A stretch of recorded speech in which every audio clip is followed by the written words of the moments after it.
আসসালামু আলাইকুম everyone, welcome to Zoya lifestyle. Easter খুব সুন্দর একটা কালেকশন নিয়ে কিন্তু হাজির হয়ে গেলাম। ইস্টারের কালেকশনটা দেখার পর থেকে আমার ইচ্ছা ছিল যে এই ইন্সপায়ার্ড ভার্সনটা আমার আনতেই হবে। সো আসলে আমি না এনে পারলাম না। সো আজকে আপনাদেরকে এটা দেখাবো এবং আমি জানি এটা নিয়ে একটা তুরমুল একটা ঝড় স্টার্ট হয়ে যাবে আমাদের পেজে ইনশাল্লাহ, কারণ এটার কালারটা অনেক সুন্দর আর কম্বিনেশনটা দেখেন, জাস্ট ব্লু এর সাথে একটা নুডিশ বিস্কিট কালারের একটা কম্বিনেশন, মানে খুবই খুবই স্ট্যান্ডার্ড একটা কম্বিনেশন, ঠিক আছে। আর কাজটাও কিন্তু বলতে গেলে অনেক সুন্দর, তাই আপনাদের ইনশাল্লাহ অনেক পছন্দ হবে। আপনারা একদম ঝটপট করে কি করবেন, অর্ডার প্লেস করবেন ঝটপট। এগুলো ড্রেসের ক্ষেত্রে বেশি লেট করা সম্ভব না, ঝটপট অর্ডার প্লেস করলেই পেয়ে যাবেন। সো আমি পুরো কটন ফ্যাব্রিকের মধ্যে ড্রেসটা আপনাদের জন্য রেখেছি। আর গলাটা দেখেন খুব সুন্দর করে হচ্ছে এমব্রয়ডারি করা, স্লিভসের মধ্যেও সুন্দরভাবে কাটওয়ার্ক এমব্রয়ডারি পেয়ে যাবেন এবং ড্রেসের যে দামান পোর্শনটা আছে সেখানেও সুন্দর আপনারা কাটওয়ার্ক এমব্রয়ডারি পেয়ে যাবেন, ঠিক আছে।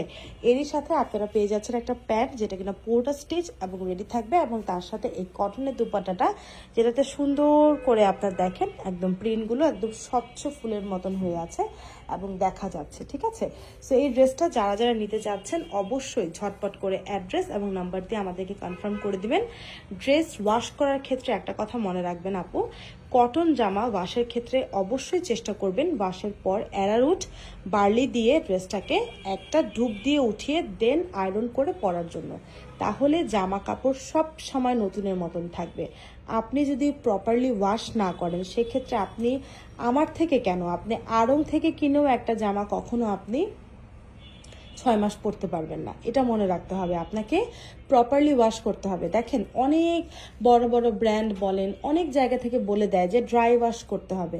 এখন আমি যদি আপনাদেরকে বলি যে আপু এই কটনের জামাগুলো আপনারা ড্রাই ওয়াশ করেন, মানে আপনারা কি এটা করতে পারবেন বলেন? এটা তো সম্ভব না। ড্রাই ওয়াশ করলে জামা অনেক ভালো থাকে আমরা জানি, কিন্তু ড্রাই ওয়াশ আমাদের ডে টু ডে ওয়্যার কাপড়ের ক্ষেত্রে ড্রাই ওয়াশ ইজ নট মানে পসিবল, এটা একদম ইম্পসিবল, ঠিক আছে। এটা কখনো সম্ভব না যে আমরা এত দাম দিয়ে ড্রাই ওয়াশ করবো। তাই ওয়াশটাই যখন করবেন সেটা একটু বেটার ওয়েতে করেন, তাই না, একটু বেটার ওয়েতে করেন। ওয়াশ করার পর একটু অ্যারারুট বার্লি দিয়ে সেটাকে চুবিয়ে দেন হচ্ছে আপনি শুকা দেন, দেন হচ্ছে আপনি এটাকে আয়রন করে পরেন। একটা জামার লুক কেন খারাপ হবে, বা কেন কটন জামায় বিধায় এক ওয়াশের পর আর পরা যাবে না, এই টাইপের মেন্টালিটি কেন আসবে? এখন সবাই এক না আপু, অনেকে আছে এক কাপড় একবারই সে পরবে, সে আর জীবনে পরবে না। এখন তার মেন্টালিটির সাথে বা তার ব্যবহারের রুলসের সাথে আপনি যদি মিলান আপনারটা কখনোই হবে না। তাই আমি সবাইকে বলবো, মানে পার্সোনালি আমাদের থেকে একটা ড্রেস কিনে দেন আমাদেরকে জাজ করবেন। কারো মন্তব্যে বা কারো কমেন্টে কখনো আমাদেরকে জাজ করবেন না, বিকজ আমাদেরকে জাজ করা এত সহজ হলে জোয়া কখনো একটা শোরুম দিয়ে দেওয়ার সাহস পেত না, ঠিক আছে। কেন দিয়েছে? যাতে করে আপনারা এসে দেখে নিতে পারেন, তাহলে তো আমার এখানে কেউ আসতোই না, কেউ নিতই না, তাই না।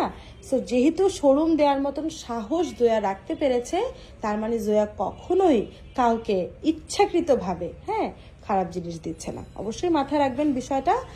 টুকটাক করে ছোট ছোট কিছু বলি, আপনাদের কথার প্রেক্ষিতে আসলে কিছু কথা বলি, সো সেটা নিয়ে আবার কেউ মাইন্ড করবেন না আশা রাখি। তো ভালো লাগলে অ্যাড্রেস নাম্বার দিয়ে ঝটপট করে কনফার্ম করে ফেলবেন।